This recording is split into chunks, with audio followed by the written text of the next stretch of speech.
And in three, two, one. Hello and welcome to another episode of Guide to the Grind. My name is Jeff Eady. Joining me as always is one of my best friends, one of Canada's favorite mortgage brokers, and the gym membership to my third week of January, Mr. Jonathan Tilger. Jonathan, how are you today?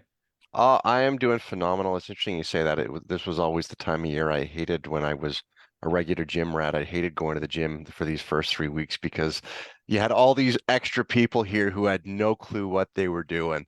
And then by beginning of February, they were all gone. You But know, I'm doing phenomenal. How about yourself, Jeff? I'm awesome. I can totally relate. When I used to go to Cabbagetown boxing all the time, we all had our specific spots that we skipped rope in. And by this time of year, we come in and we all be grumbling because somebody had our spots. So yeah, I feel great. I've been still getting exercise, which is good. Super excited. Actually, before we start, Jonathan, this is the first episode of season 4. Congratulations, my brother. We just finished our third year doing this podcast. I'm super excited to celebrate that with our guest today. It's somebody that is actually local and somebody I've known for a long time, but I'm getting to know much better recently. He is a very successful entrepreneur in his first business venture, which was a roofing company that, as he told me, he really didn't understand or know how to do, but all of a sudden became super successful and has created a great team there. Is now moving on to the next phase of his life as a developer, is a member of, and if I'm not mistaken, founder of our local chapter of Rotary International.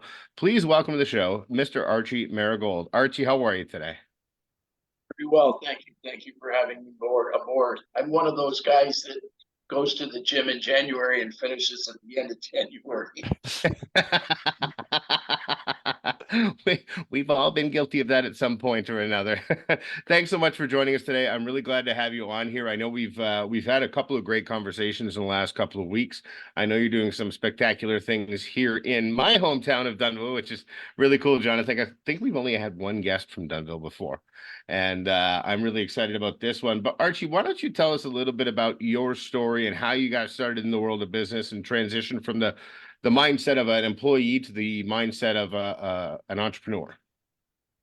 Well, that was easy. I'm unemployable. When you're unemployable and you realize it, your best moment in time is to go and do something on your own. Um, there was a moment in time where I had a job. But let's go back a little further. We'll go back to college and then university. I took architecture, engineering subjects all the way through college, and my major was in sciences through university.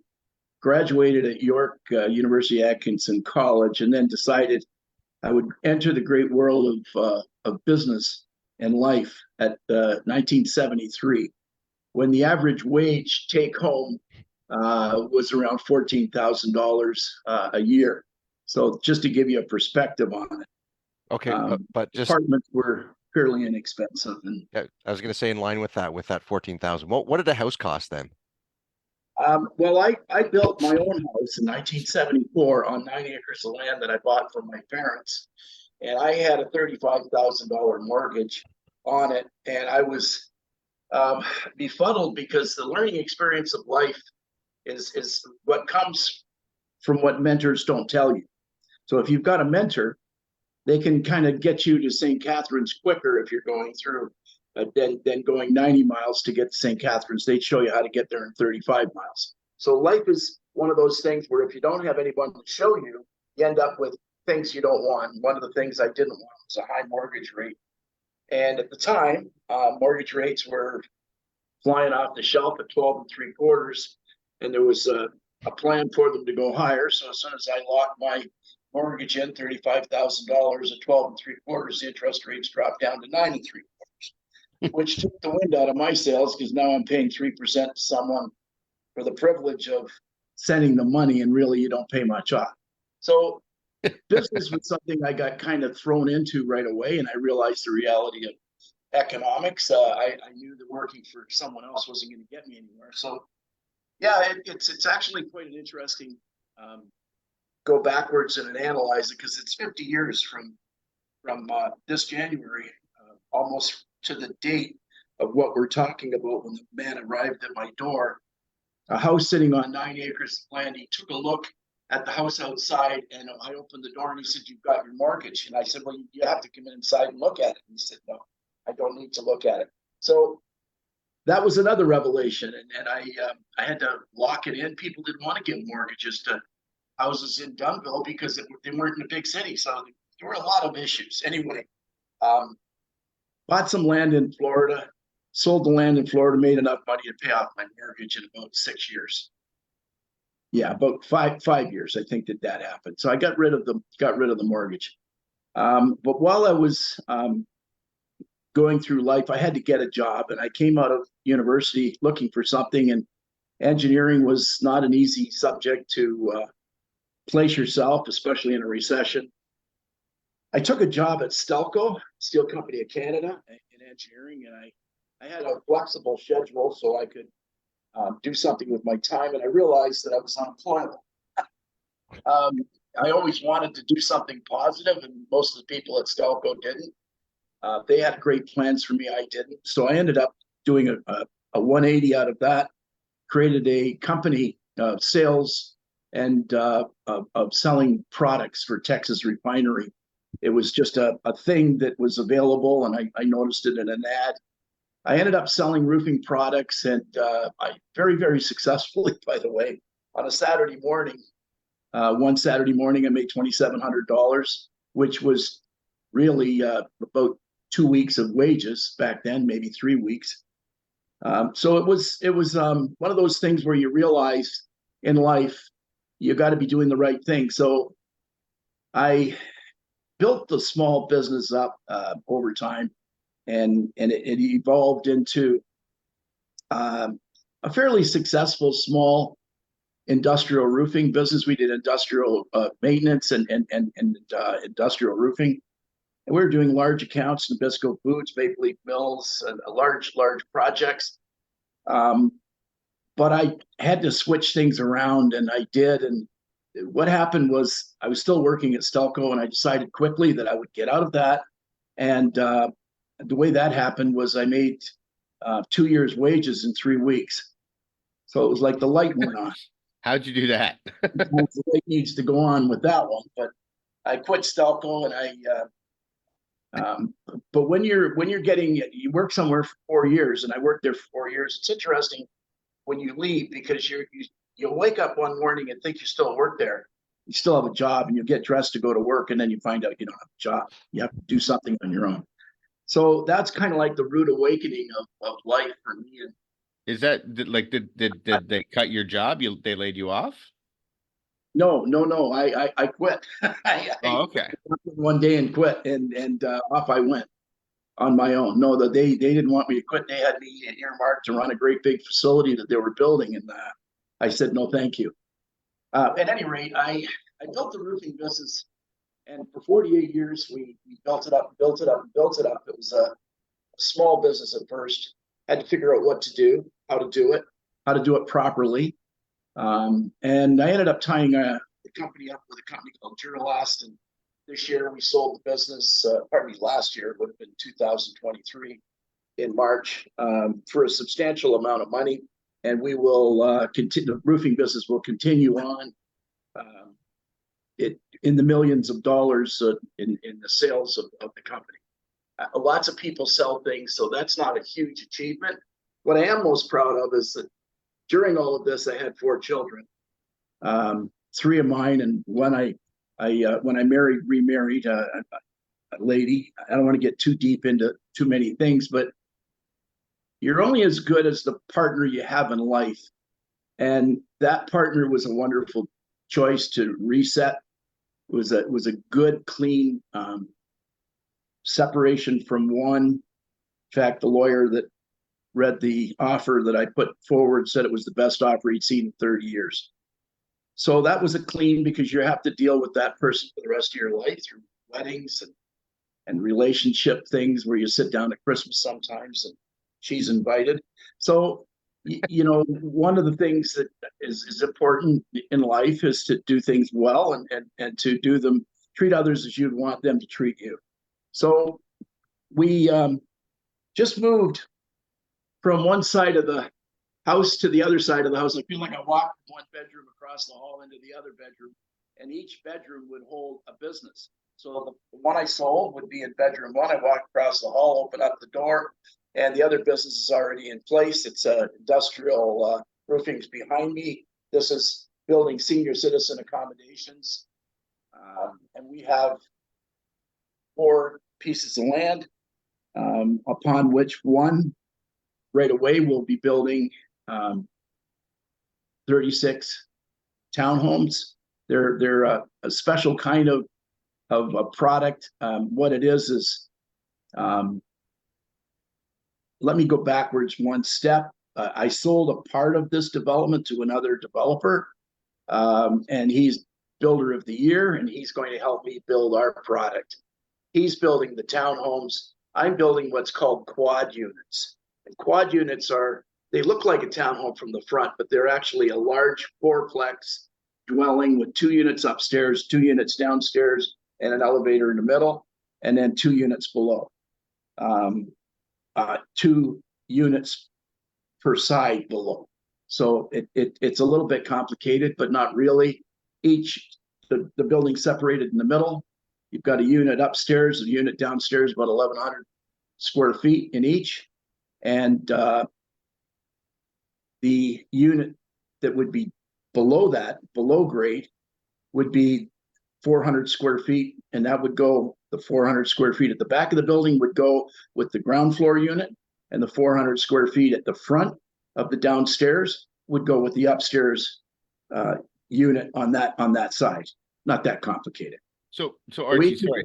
Before we get there, can we break down some of the things you said? You've delivered a ton of value in what you've said, but there's definitely some things that we'd like to break down and try and understand a little bit more, because what's easy for you may not be simple for other people at the moment, right? You were talking about how that having the mentor, you can get there in 35 minutes instead of 95 minutes. I think there's some real value in the processes that happened to you to transition from that working at Stelco, because let's face it, a lot of people worked at Stelco back then don't anymore because their jobs just disappeared. Yes, well, I could see the writing on the wall long term. I always had the acumen of understanding money and understanding business to a certain extent, but I learned a lot along the way. What really happened was that my background was already educationally set up in architecture and engineering, and I wasn't using it. So it was pretty obvious to me that if I was going to do something for the rest of my life, I'd have to do something I enjoyed and not just go to work. So starting off with a bunch of money in my pocket, having made 2 years' wages in 3 weeks, was kind of like, okay, gee, I guess I'm a bit of an entrepreneur. And then I continued to build the business, and it did very well financially. But I was always interested in architecture and engineering. So it was my natural proclivity to go in that direction. So I sort of did it part-time while I worked at Stelco, and then I graduated to the point where I'd had enough and said, I'll see you. And then you're on your own. So if you've got a job and you've got a pension and you're one of the top dogs in your profession and your field, and everyone likes you, and it's a very comfortable situation, and you have a family on the way. I had a son coming. My wife was pregnant with my firstborn. It takes what they in the Jewish world they call it moxie and chutzpah, and what that is the sort of drive and determination and self recognition that you might be able to pull something off that other people would say that's very difficult to do. And I remember when I quit Stelco, I had a truck, and I had a ladder, and I had an ambition, and we took that to a multi-million dollar corporation. That it's hard to believe that industrial roofing is that expensive, but it's one of the biggest items on the agenda. And, so how did roofing become the thing that you did after Stelco? So I was given the opportunity of being a salesperson for a company called Texas Refinery. They sold lubricants They sold roofing products and they sold building materials. And I just went out and sold some. The most natural one that fit architecture the best for me was the building materials, which we use extensively, and the roofing component of it, because I understood buildings. And these are not simple buildings; they're very complicated flat roof buildings that Nabisco Foods has multiple openings. It was a very complicated subject. I learned my way through it, got better at it, and really it was about the old Jerry Maguire show. Show me the money, and it was more.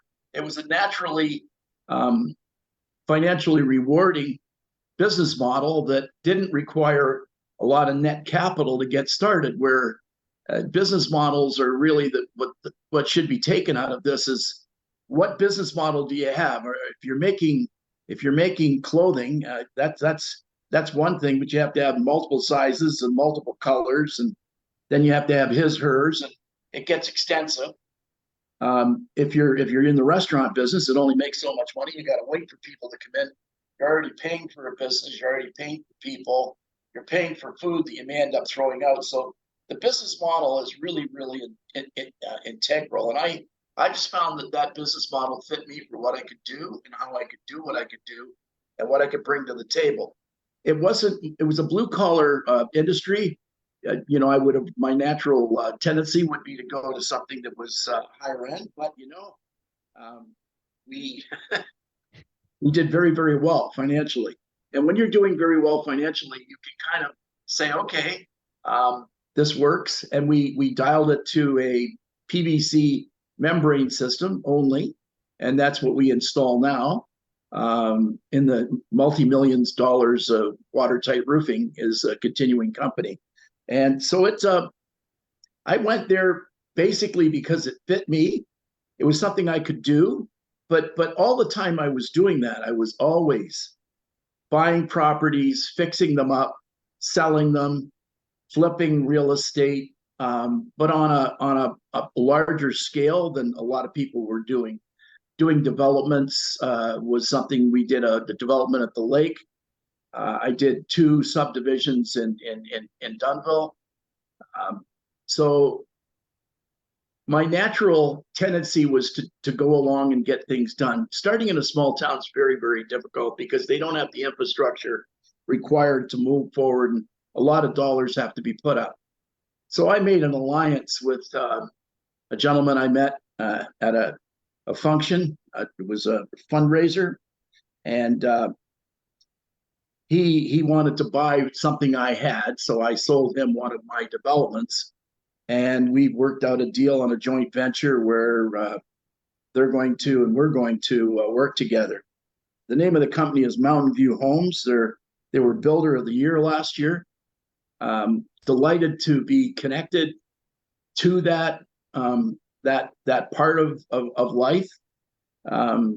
And to be involved with someone on that level, extreme professionalism. It just oozes out of this company. They're paperless. They just took their business and moved it into a brand new building in St. Catharines, Thorold area. Huge room that you would walk into. If you buy a unit somewhere of theirs, they sell multiple units a year. I can't put a finger on exactly how many, but it's likely more than 200 units a year. They would have their client go into their showroom, and if they wanted to do upgrades, their previous showroom was 4,000 square feet, which is no small showroom, and they doubled that to 8,000 square feet.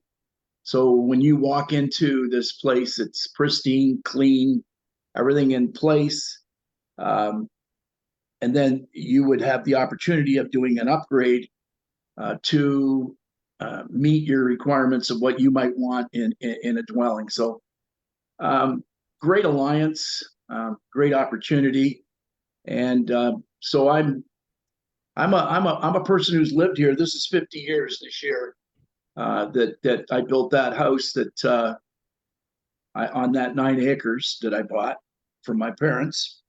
And I paid them back, which is, a lot of people don't do that. I So decided that if I would do that. let's talk about strategic partnerships and networking in general. How big of a role has that played in the success of all of your companies over the years? Well, I was, I had to learn, and watching Survivor on TV taught me a couple of things. And it's kind of funny because you realize that the guy that remains with all the rest of the group is the guy who's needed.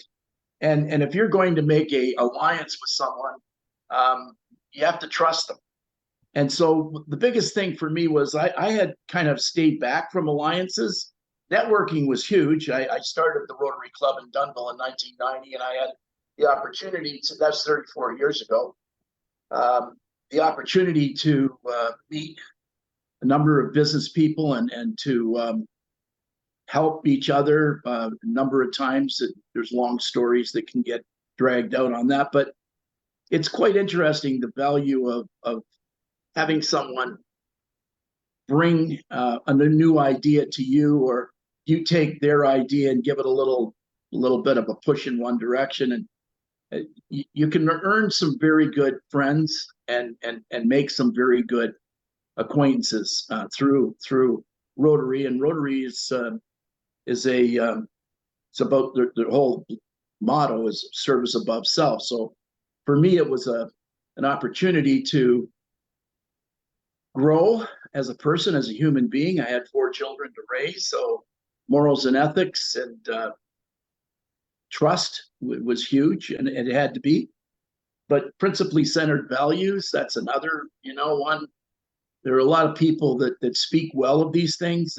Jordan Peterson's a very good guide for a lot of men right now who need a little mentoring, if you will.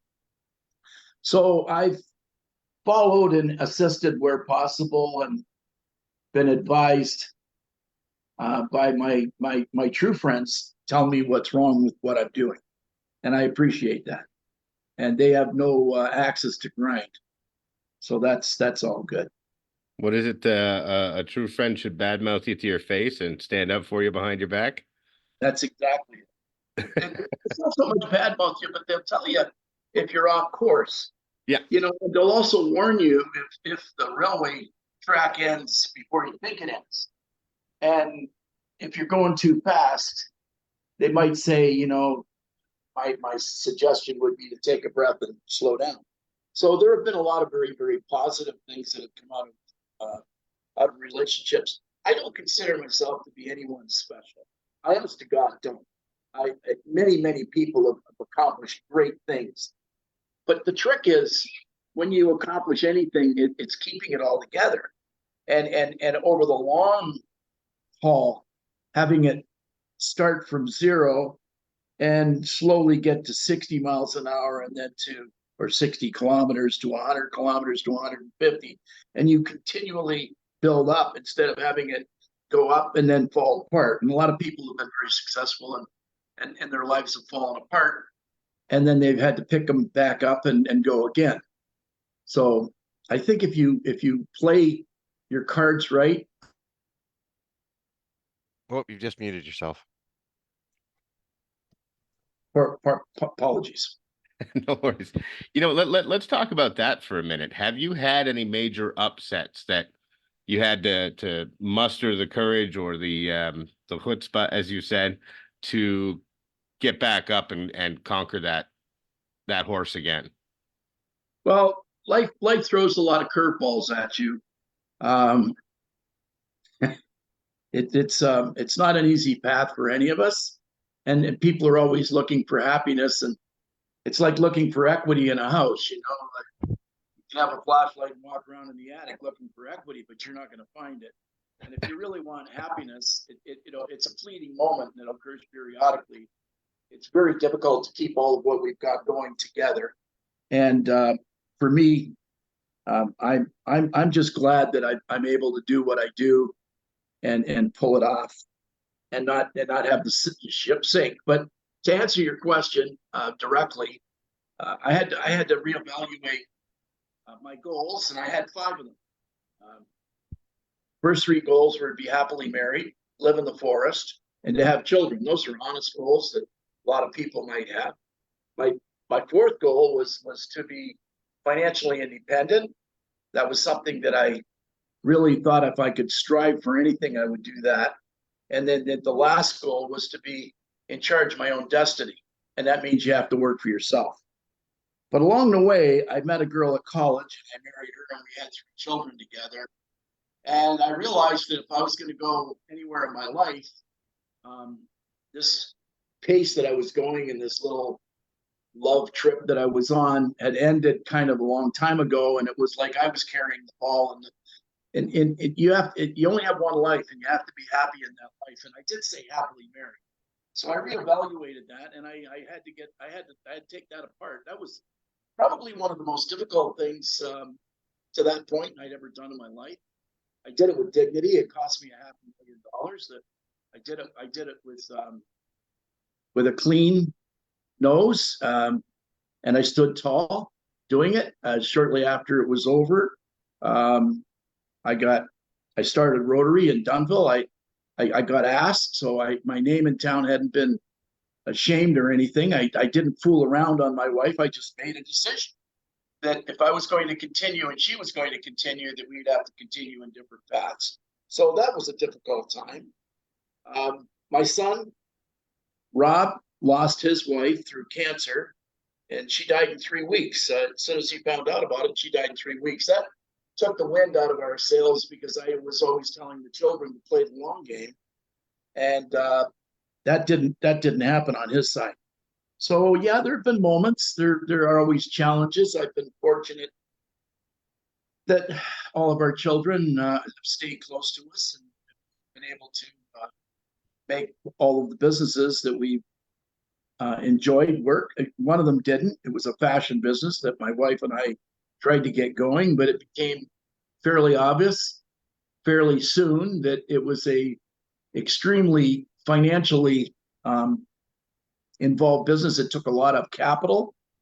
Capital intensive is the key word. And I decided that it would be better to donate the clothing that we had. We would make more money on it. When I realized that, you see all these sales and people are working hard and they've got these buildings and they've got, or a shop they're renting and they've got people and they've got overhead. The overhead is so gigantic. It's dispelling. Your mind can't wrap around it to make a profit. So when I found out if I donated the clothing, I got more money through a tax deduction than I would have if I sold the clothing. We decided to donate it to women's shelters. So we had a lot of clothing and we donated a lot of clothing to women's shelters. And then the last one was to Stratford Festival Theater, which they needed a lot of the product that we had ready on the shelf and gave us a big tax receipt for that. And then COVID hit. So it was a very timely exit strategy. So yeah, there have been moments that weren't successful, but there were also, there's a story behind that there was a scientific research experimental development grant that was given by the federal government. And I was using that for the industrial construction part of our roofing business. And we did very well financially with that. So that basically underpinned the fashion business. And so it wasn't like I was peeling money out of my own pocket. It was from the government and to the people. And then anyway, I played a few games and I played a few violins in my life. And some of them I've done better at, and some of them I've not done so well at. But most of the things that we've done, I honestly feel we've done fairly well at. We didn't take a bloodbath on anything. Can I ask you about the goals there? Because you talked about, I mean, one of your goals being to be financially independent, which it sounds like that's something you've done well for yourself. And it seems like you achieved that state fairly early in your career and in your life. Did you then, okay, what's the next goal? Did you up that goal at that point, be it financially or other things? I know the other part about family, living in the woods and all that. But in terms of, I'll just say the financial goal, financially independent, sounds like probably, I mean, you started in 1973, sounds like probably 74, 75, you were in that state and have been there pretty consistently. So have you worked up that over time? All that, but in terms of, Well, I got to tell you that that's been the most fun. The way that happened, I was 14 years old and I had these other three goals, and I hadn't matured enough to have the next two goals, financial independence and be in charge of my own destiny. And I met a gentleman who was polishing a Rolls Royce out in front of the Sheraton Canal Hotel in downtown Hamilton. And he called me sir as I spoke with him. Nice car, thank you, sir. Not my car, asking more questions. I find out it belongs to a stockbroker inside. It was a beautiful burgundy and gray Rolls Royce Silver Cloud. And I just kind of took a shine to it. It was, and it really stuck in my mind that there's an opportunity beyond Hamilton, beyond my current dreams, and I had to reset my goalposts. So, yeah, that was a life-changing epiphany moment that you kind of go, I can do better if I put some effort to this.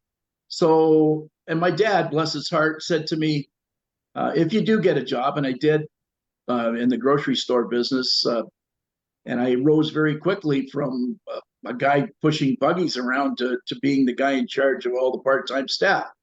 And it really taught me a lesson early to treat people well and to do what you could to make them get what you needed to get done and almost make it look like it was their idea.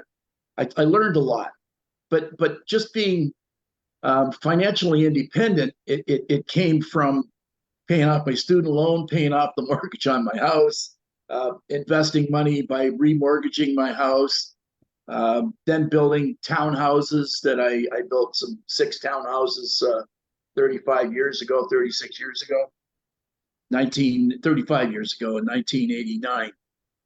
Pardon me, 1987 I built them, not 89. So I guess it's whatever years that adds up to. I think we're somewhere around 37, 38. That was a big project, and I'd never done that before, and that changed me. And remember, we talked about finding equity in your attic with a flashlight.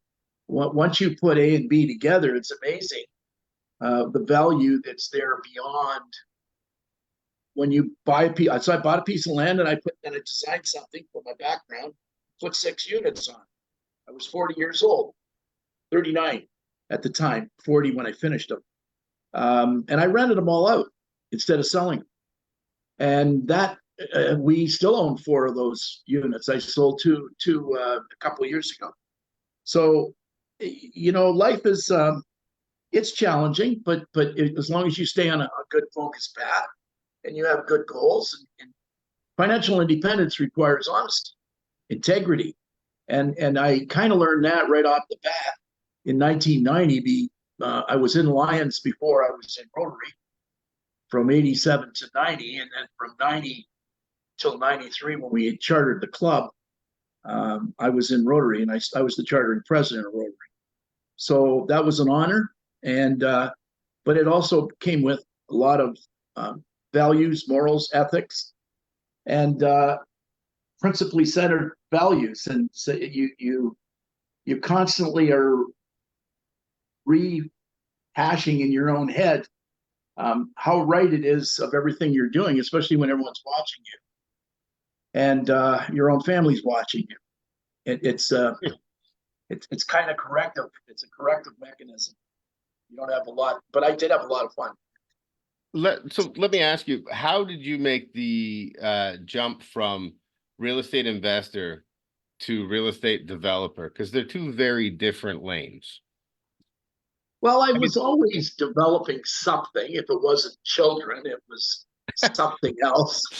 So, when you think about life, you realize that if you're in the game all in and you're in it for you're in it for the success of it, that you do some things smaller and you learn from them.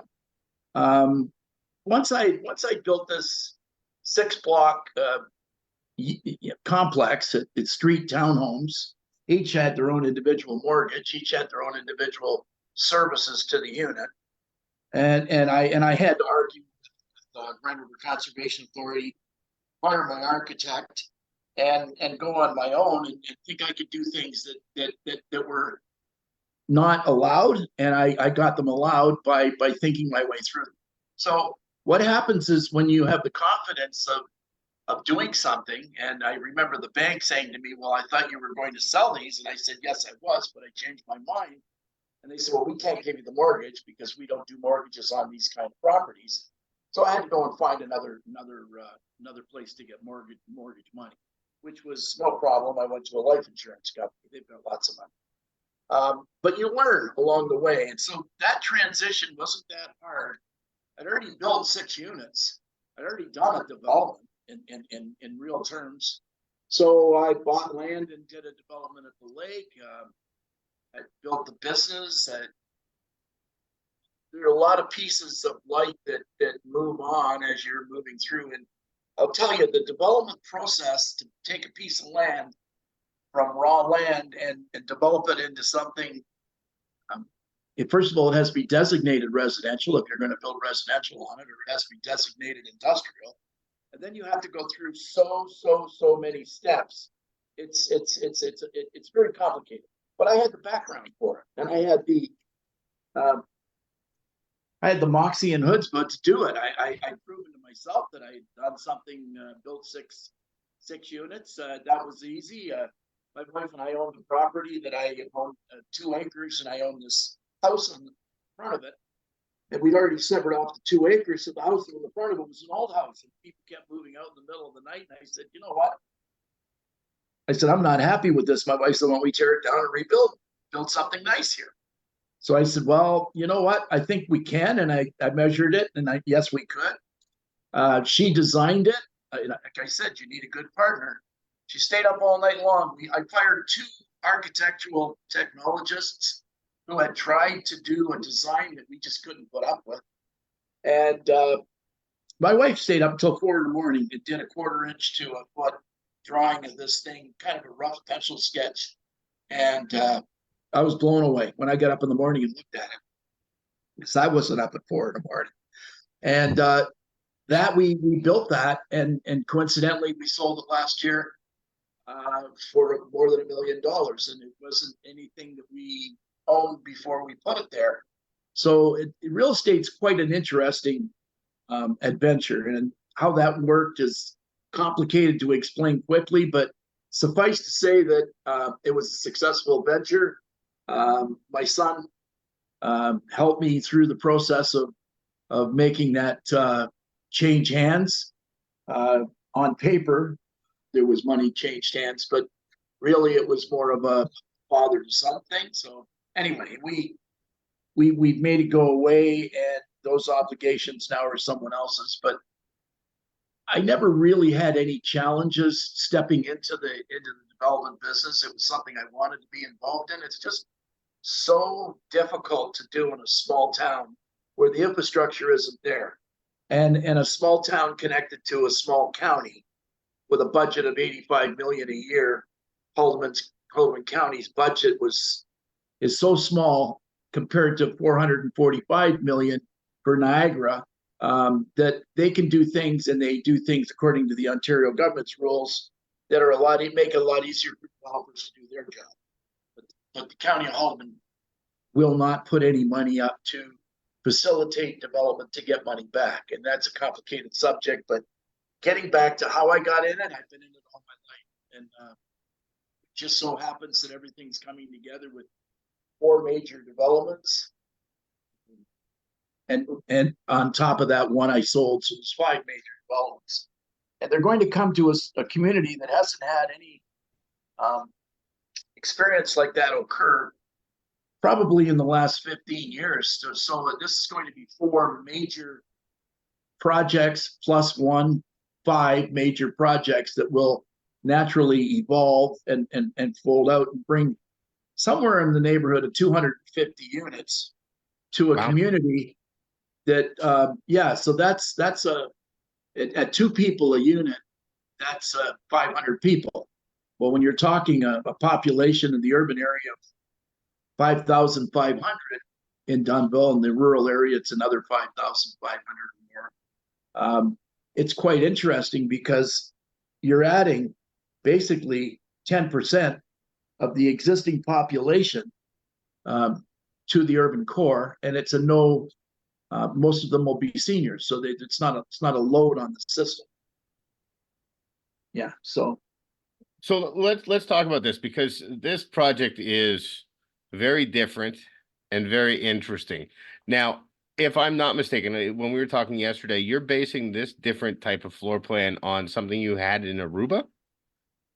yeah, so it's kind of fun, I don't do apartments well, but a condo is a little different thing, and we have a 2-bedroom condo on the ocean in Aruba that we have the opportunity to go to when we can, and the design of that unit is basically the design of the units that we're building. We found that it were Arubian style is a lot of open sun decks and sun porches, balconies, etc. In Canada, we don't have the weather to support that. Maybe 3 months of the year, and then it's questionable. The worst day in Aruba is probably the best day in our summer. So, you're looking at a low of 78 degrees. Well, let's do Celsius for people. A low of 28 at night and 30, high at 30 in the daytime.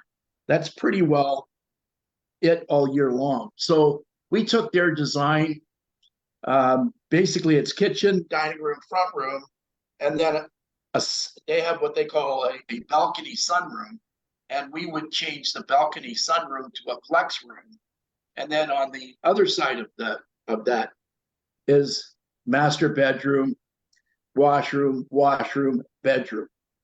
And so that's the other side. So if you took 12 feet on one side, or 3 meters on one side, 4 meters on one side, and 4 meters on the other side, the width, that would be the boxes that you would have. So that's the way our place in Aruba's laid out. So we thought, I don't know that I can do better than that. I'll just tweak it, and we did, and we put an elevator, and so we've got 4 units per block, and that's very private. What we're thinking, and we have nine of those blocks in this particular development. We have land across the street that we can do. If this is a successful venture, which we expect it to be, we'll look at putting some of the same product across the street.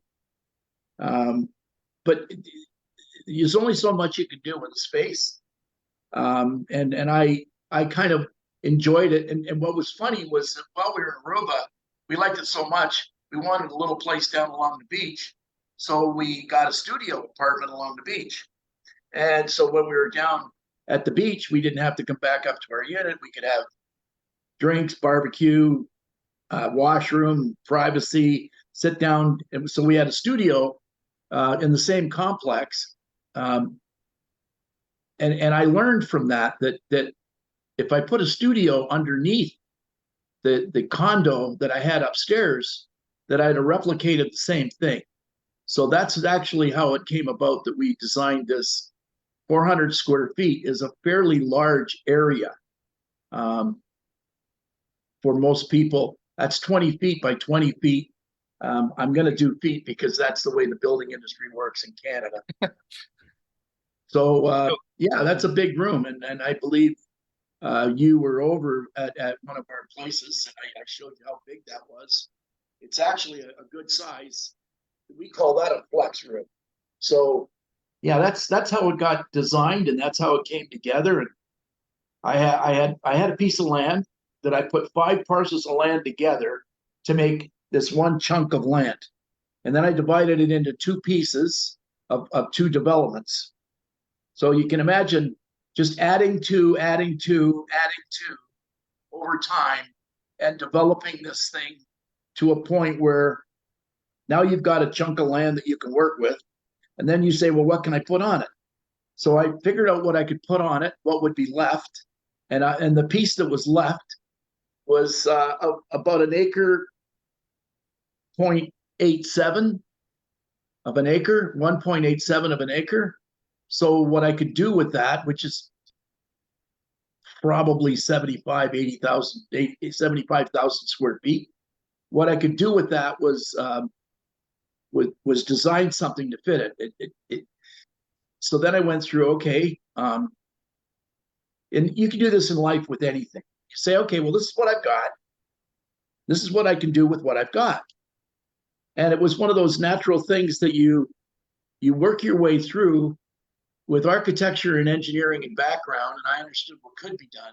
But I've always been very big on light, and I wanted to be able to park in front of the unit, not park.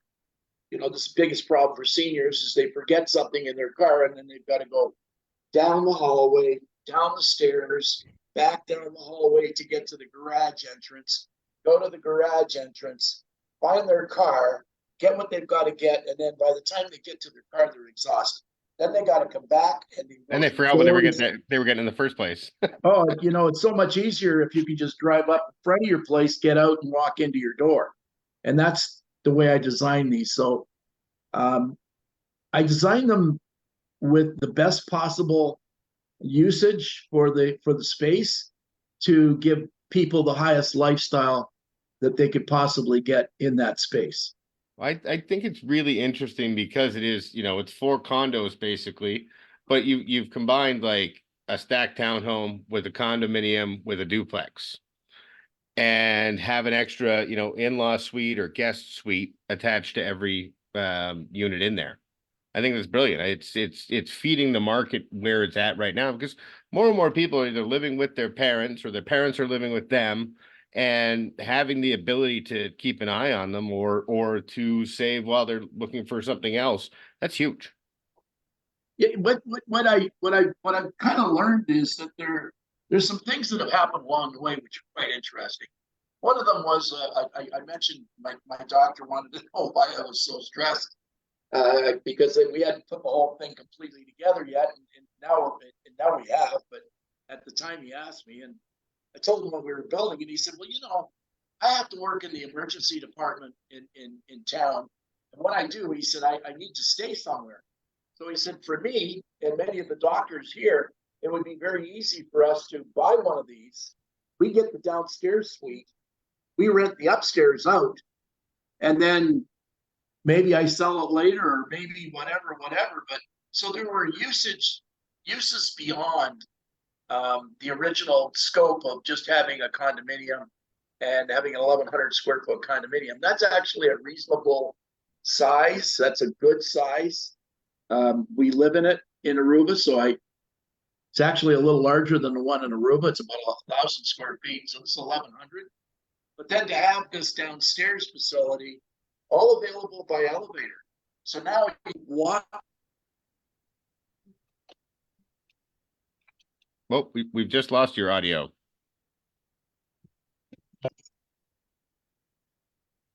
Sorry, Archie, can you hear us? Jonathan, can you hear me? I can hear you, yes. Uh-oh, we've just lost his audio. Uh-oh. Just lost the audio. Sorry, I'm just texting his daughter is there. There you go.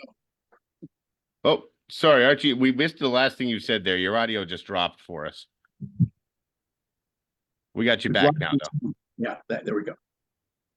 Yeah, sorry, just want to repeat the last thing you said there?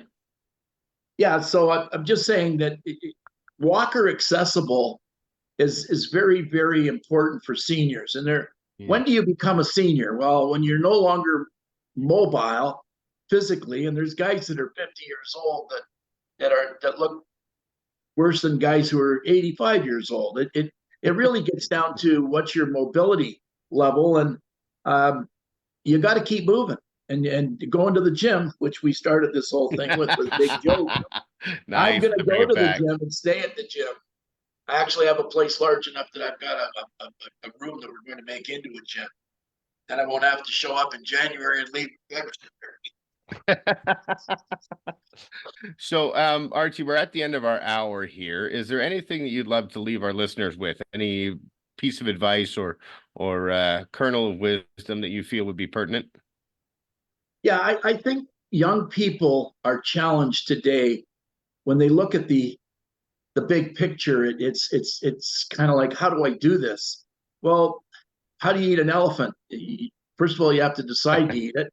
Then you have to figure out that if you do it one bite at a time, you're probably going to be able to eat that elephant. Take a period of time to do it. It's not going to happen overnight. But having good morals, good ethics, join a service club, help your community. You'll meet beautiful people who are like minded. And the value that will come out of that from them seeing that it's not all about you, it's about what you give back to the community. You get respect. There's a lot of appreciation. There's a lot of learning to be done, and your morals and ethics and your values will be tested periodically, and you will learn a lot from that. I could speak for days on the subject of integrity, and make good friends who will help you. And really, if you want to get some principally centered guides, Stephen Arcove is a good guide, and so is Jordan Peterson. The people that can mentor you along and help you with a little step here, a little step there, I think those are wonderful things. You know what? That's great because I'm both reading 12 Rules for Life and 21 Habits of Highly Effective People at the moment. So I love that that's how you throw down at the end there. And just at the end here, if anybody wants to get more information on what's going on with Archie's developments here in town, I will put up a QR code at the end. Jonathan, anything you want to leave us with before we depart? Well, I didn't get a chance to speak very much because Archie, you just had so many wonderful stories to tell us, which was just an absolute pleasure having you on here and very great meeting you. And look forward to Thank you. meeting you in person next time I'm down your way. Thank you. Yeah, absolutely. So I'll go ahead and throw that up there. If anybody's looking to know more, Archie, do you know any price points, development time, anything like that with the project coming up? So the price point, we've been kicking it around like a football because we have to get all the contractors to come back to us. I can tell you that it'll be north of $700,000 and south of 800,000. But you're getting a studio apartment and a condominium accessible by elevator from a complete condo of 1,100 square feet. So to me, that has huge value. Your daughter, your son will set this up so people can live for a period of time. We're not trying to do things differently to others, but that's another podcast. We'll get into that further. Absolutely. We'd love to have you back on the near future. I just threw up the QR code, but it was terrible. I'm not sure how the share worked there. However, I will leave a link to get an email to you in the description of this video or this podcast, however you listen to it, however you consume your media. So awesome, Archie. Thank you so much for being on the show. Really appreciate your time. Thank you, Jonathan, and thank you for listening. If you have any questions, want to know more, or want to check out more about what Jonathan and I do, you can always go to guidetothegrind.com. Or if you want to know more about how to get a mortgage, what's going on in the market right now, Jonathan, what's your website? Amortgageplan.com. Amortgageplan.com. Yeah, we got both of them working finally the right way. It's amazing. So once again, Archie, thank you. Jonathan, thank you. Thank you for listening. If you are listening to this anywhere and you like it, please like, comment, subscribe. All those things really help get the podcast out there. We certainly hope we're delivering a ton of value. Have a fantastic day, and we'll see you soon.